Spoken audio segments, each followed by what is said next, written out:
নমস্কার। আজকের আবহাওয়া আপডেট নিয়ে শুরু করছি সংক্ষিপ্ত ও পরিষ্কার রিপোর্ট। আজকের ভিডিওটা শেষ পর্যন্ত শোনার অনুরোধ থাকছে, কারণ আজকের আবহাওয়া বাইরে থেকে স্বাভাবিক মনে হলেও কিছু বিষয় আছে যেগুলো জানা দরকার। প্রথমে সামগ্রিক আবহাওয়ার ছবি। এই মুহূর্তে পশ্চিমবঙ্গ ও বাংলাদেশের ওপর দিয়ে কোনো শক্তিশালী ঝড়, নিম্নচাপ বা সক্রিয় বৃষ্টির সিস্টেম নেই।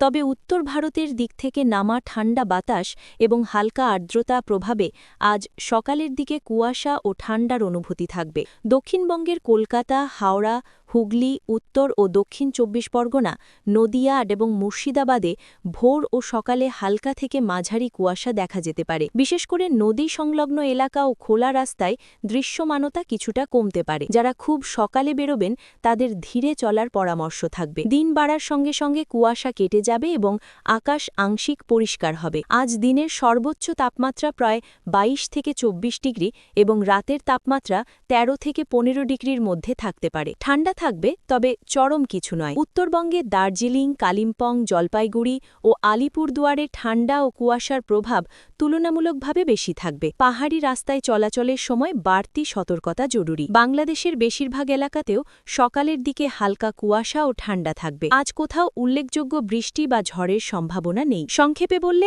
আজকের দিনটা মোটের ওপর শান্ত। সকালে কুয়াশা ও ঠান্ডা থাকবে, তাই বাইরে বেরোনোর সময় সতর্ক থাকুন। আজকের জন্য এই পর্যন্তই।